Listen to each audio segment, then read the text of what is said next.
طالب علم ہوں. آج میں آپ کو رمضان شریف کی کچھ باتیں بتاؤں گی. السلام علیکم. سحر کی روشنی میں امیدیں جاگتی ہیں. سحر کی روشنی میں امیدیں جاگتی ہیں. دلوں میں رحمتوں کی نرم سی خوشبو چھا جاتی ہے. دلوں میں رحمتوں کی نرم سی خوشبو چھا جاتی ہے.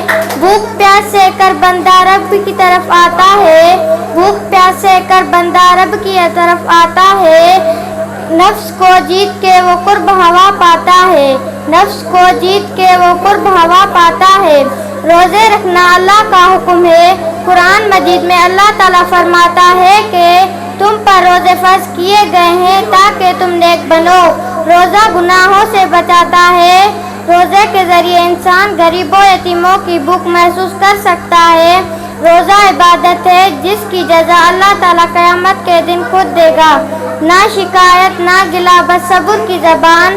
نہ شکایت نہ گلہ بس صبر کی زبان. دل میں ہو بس ایک ہی رب کا فرمان. دل میں ہو بس ایک ہی رب کا فرمان.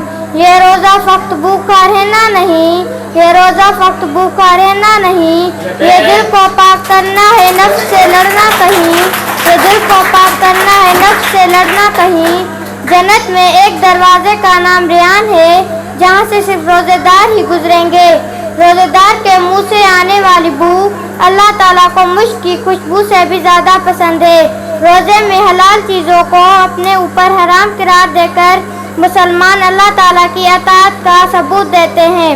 رمضان کے مہینے میں نیکی کا ثواب 70 گنا بڑھ جاتا ہے. افطار کی گھڑی میں جو سکون اترتا ہے. افطار کی گھڑی میں جو سکون اترتا ہے وہ رب کی رضا انمول صلہ ہوتا ہے. وہ رب کی رضا انمول صلہ ہوتا ہے. یہ ماہ سیام رحمتوں کا پیغام. یہ ماہ سیام رحمتوں کا پیغام. ہر لمحہ عبادت ہر سانس میں اسلام ہے. ہر لمحہ عبادت ہر سانس میں اسلام ہے. اللہ تعالیٰ ہمیں اور آپ کو رمضان شریف کی برکتیں نصیب فرمائے.